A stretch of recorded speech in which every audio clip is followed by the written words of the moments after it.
Bantamweight bout. Jose Johnson coming in at minus 210 against Chad Anheliger, sitting at plus 170. Over under 2.5 rounds, minus 150 for the over, plus 120 for the under. Chad Anheliger, 4-1 in his last 5.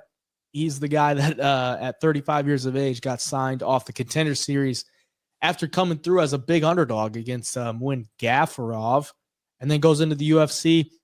Gets a win against Jesse Strader, knockout in the 3rd round.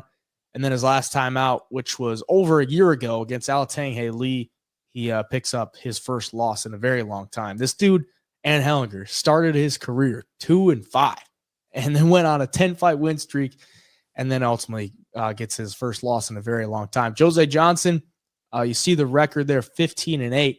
It hasn't been very clean, but he finds his way into the UFC. He's 0-1 in the UFC, made his debut on short notice against Damon Blackshear.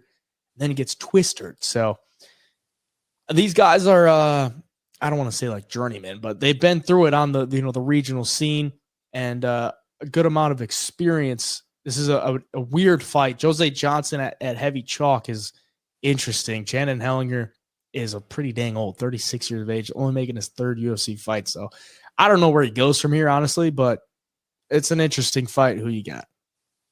Yeah, I like Jose Johnson a little here for a couple reasons. Chad Anheliger hasn't really impressed like too much. He's got the finish over Jesse Strader late in the fight. But when I look at Jose Johnson from an experience standpoint, even outside the UFC, he's fighting Mana Martinez, who's maybe not the best fighter, but he's fought in the UFC.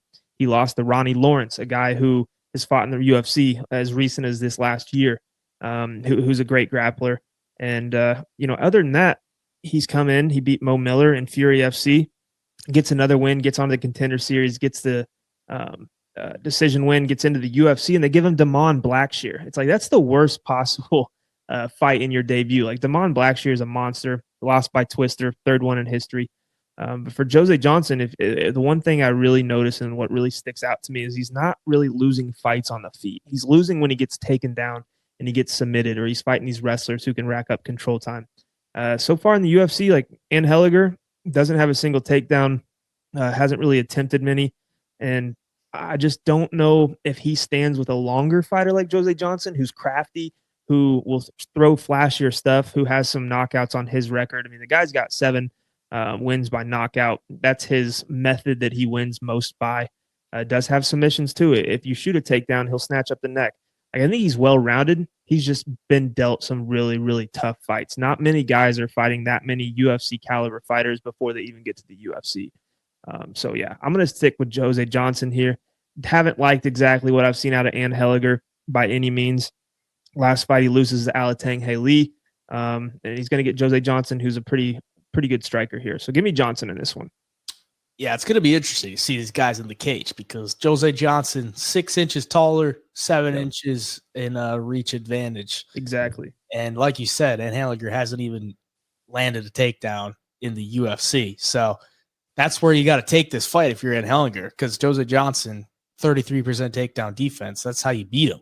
But he hasn't really shown that. So, at 36 years of age, is he going to reinvent himself into a wrestler? Probably not. Jose Johnson probably has him outgunned in the striking department. Anheliger, I mean, he's got some decent striking, but I don't know if that's going to be able to help him here. He got outstruck by Alatanghe Lee, and Jose Johnson, I think, with the reach advantage, and he's got good striking, so I think he should probably win this one. But you never know. I mean, Chad Anheliger could go out there and look like a D1 wrestler. I don't see it happening, but I think Jose Johnson should probably get this dub. He'll be the pick for me. And we'll move on.